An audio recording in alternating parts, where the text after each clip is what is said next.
Assalamualaikum warahmatullahi wabarakatuh. Perkenalkan, nama saya Ina Sabita dengan NIM 1040125004558. Saya Kalisha Latifah dengan NIM 1040125003990. Halo semuanya, perkenalkan nama aku Naila Nur Aulia Gunawan dengan NIM 1040125000407. Perkenalkan, nama saya Vinka Valenciana Sution dengan NIM 1040-1253-0034. Nama saya Hairunisa Yasmina Ziha dengan NIM 1040124000407. Dan kali ini kami akan mempresentasikan hasil analisis kami tentang UMKM Cinapen yang terletak di Jalan Telekomunikasi dekat Bundaran Telkom. Cinapen merupakan usaha di bidang kuliner yang menyediakan makanan siap saji berupa bento atau meal box dengan konsep praktis dan siap konsumsi. Makanan di Cinapen juga mempunyai cita rasa yang khas dan porsinya juga cukup mengenyangkan dengan harga yang terjangkau oleh mahasiswa. Target pasarnya sendiri yaitu mahasiswa Telkom University yang membutuhkan makanan yang cepat saji, namun tetap enak dan terjangkau. Oke, di sini ada tahu itu ada P, itu harga jual per unit produknya itu 20.000. Terus kita punya biaya tetap atau FC untuk sewa tempatnya itu di 3,34 juta dan total listriknya itu 500.000 per bulan, sampahnya 50.000 per bulan dan gaji pegawainya 1,92 juta per bulan. Kalau ditotalin jadi 5.810.000 dibagi 30 karena kita minta per hari, jadi biaya tetapnya adalah 194.000 per hari. Lanjut ada biaya variabel untuk harga satu bahan baku produk per harinya itu 800.000, untuk kemasan produk per harinya 78.000, dan biaya tambahan itu ada gasnya itu 46.000 per hari dan air galonnya itu 5.000 per hari. Kalau ditotalin jadi 929.000 per hari. Kalau untuk produknya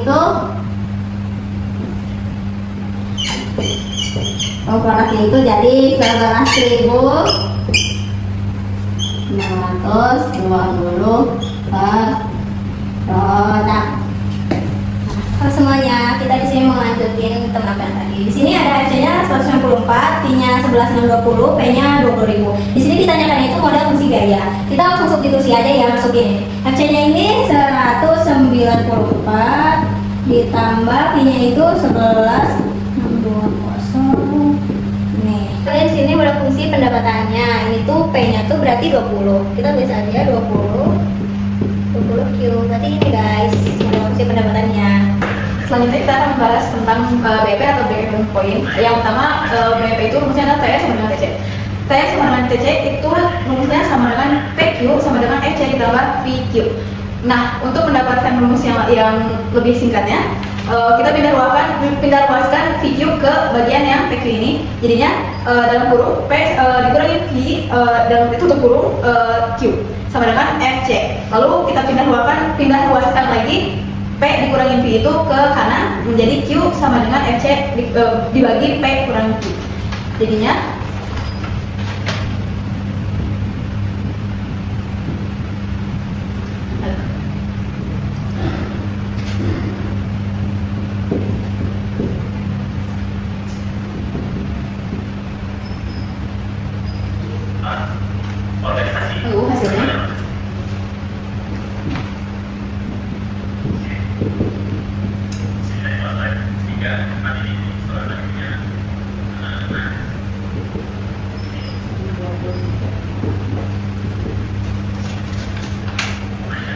hasilnya adalah 23,2. Baik, dari data-data yang sudah kita dapatkan, maka grafik yang bisa kita gambar adalah seperti ini. Di mana TC itu bermula dari 194 atau 194 ini adalah fixed cost-nya. Lalu jika si Cinapen tersebut atau UMKM Cinapen ini berhasil melalui BEP di 23 porsi, maka dia akan balik modal. Namun jika dia melewati si 23 porsi ini, maka dia akan untung. Contohnya di sini, dia jika berada di berjualan 20 porsi, di mana 20 porsi itu ada di bawah 23. Nah, dia akan mengalami kerugian sebesar 26.400. Nah, kalau misalnya Q-nya itu 40, Di mana di sini dia akan mengalami keuntungan atau mendapatkan profit. Jadi dapat disimpulkan bahwa si UMKM Cinapan ini akan balik modal jika dia menjual 23 porsi dan akan mendapatkan keuntungan jika dia melewati dari 23 porsi tersebut. Dan di sini ada fungsinya, TR itu adalah total revenue, di mana 20.000 penjualan porsinya, penjualan satu porsi produk itu ada di 20.000. Q-nya adalah kuantitinya, lalu untuk total cost-nya ada fixed cost-nya ada 194.000 ditambah 11.620 dikali Q atau kuantiti yang akan dihasilkan nanti. Jadi kesimpulan yang dapat kita amati dari UMKM Cinapan ini adalah Cinapan harus melewati break-even point di 23 porsi untuk mendapatkan keuntungan. Terima kasih.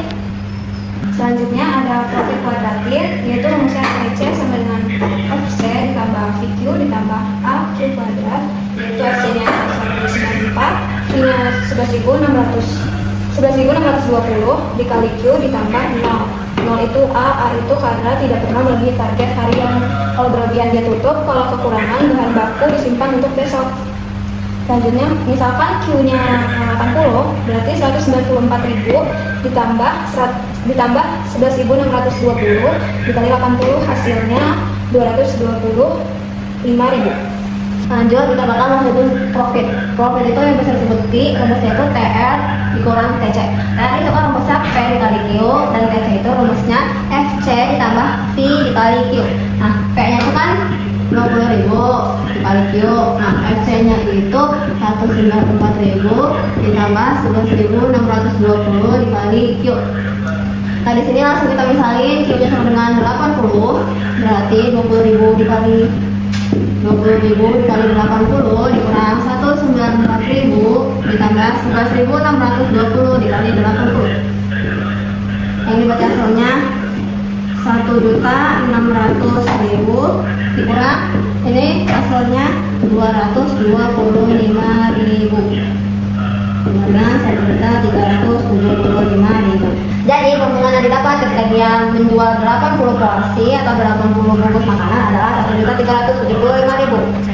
Berdasarkan hasil analisis, usaha ini memiliki biaya tetap sebesar 194.000 per hari dan biaya variabelnya itu 11.620 per unit. Dengan harga jual 20.000 per produk, usaha mencapai titik impas pada 23 porsi per hari sehingga jika penjualan di bawah angka tersebut masih mengalami kerugian. Namun setelah melewati titik tersebut, usaha mulai menghasilkan keuntungan karena selisih harga dan biaya per unit sebesar 8.380. Sebagai contohnya itu, pada penjualan 80 porsi, usaha mampu memperoleh keuntungan sebesar 1.375.000. Dengan demikian, usaha ini tergolong menguntungkan, tetapi sangat bergantung pada kemampuan mencapai dan mempertahankan volume penjualan di atas titik impas. Di sini saya akan memberikan sedikit masukan ataupun saran terhadap UMKM Cinapan agar UMKM tersebut bisa lebih maju ke depannya. Pertama, dari hasil analisis kami menyadari ataupun mendapatkan bahwa BEP dari Cinapan itu ada di 23 produk. Jadi, Cinapan harus memproduksi lebih dari 23 unit untuk menghasilkan profit dalam satu harinya. Selain menekankan bahwa Cinapan harus fokus terhadap target dalam sehari, Cinapan pun harus juga menekankan biaya variabel yang awalnya berada di 11.620, maka harus ditekankan lagi bisa menjadi 10.000 dengan cara apa? Pertama, mencari supplier yang lebih murah, baik untuk bahan baku maupun bahan-bahan lainnya sebagai kebutuhan produksi. Yang kedua, kita harus menekankan agar tidak banyak waste atau produk bahan olahan yang berlebih dalam sehari.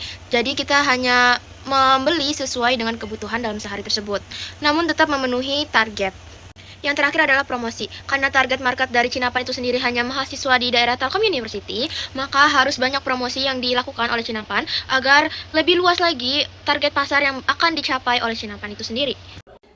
Di sini saya akan menjelaskan kesimpulan analisis berdasarkan perhitungan ekonomi dasar yang telah dilakukan dapat ditarik kesimpulan sebagai berikut. Yang pertama ada titik impas BEP usaha. Cinapan Bento mencapai titik impas atau balik modal ketika berhasil menjual sebanyak kurang lebih 23 porsi per hari. Artinya jika penjualan hanya mencapai angka tersebut, usaha tidak mengalami kerugian namun juga belum mendapat keuntungan karena seluruh pendapatan hanya cukup untuk menutupi biaya produksi dan operasional. Yang kedua, ada ambang batas keuntungan.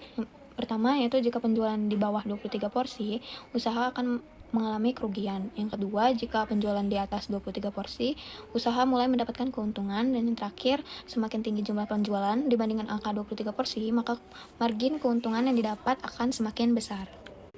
Lalu yang ketiga atau terakhir ada efisiensi dan potensi keuntungan. Diketahui bahwa rata-rata penjualan harian Sinapan Bento mencapai 80 hingga 100 porsi. Angka ini jauh melampaui titik BEP sehingga menunjukkan bahwa usaha ini berjalan sangat efisien dan menguntungkan. Dengan penjualan 80 porsi, keuntungan bersih yang diperoleh dapat mencapai 1.375.000 per hari, yang membuktikan bahwa usaha ini memiliki fundamental finansial yang kuat dan prospek bisnis yang baik. Kesimpulan akhirnya yaitu usaha Sinapan Bento tergolong sangat layak dan aman dijalankan karena target penjualan untuk balik modal sangat mudah dicapai, sehingga peluang untuk meraih keuntungan maksimal sangat terbuka lebar. Terima kasih telah menyimak dan memperhatikan. Hasil analisis dan pemaparan secara matematika ekonomi dari kelompok kami, kelompok 7. Maka dari itu, terima kasih Bu Yohana selaku dosen matematika ekonomi kami yang telah memberikan kami kesempatan untuk tahu lebih lanjut dan menganalisis secara nyata terkait pengimplementasian materi matematika ekonomi dalam dunia usaha ini, khususnya pada perhitungan, biaya, pendapatan, titik impas, maupun keuntungan. Terima kasih Ibu. Dan terima kasih juga kepada pihak Cinapan, Bu Widi, selaku owner dari Cinapan itu sendiri yang telah menyempatkan waktunya untuk menjadi narasumber dalam sesi wawancara kami untuk menganalisis UMKM. Semoga hasil analisis ini memberikan dampak yang positif. Wassalamualaikum warahmatullahi wabarakatuh.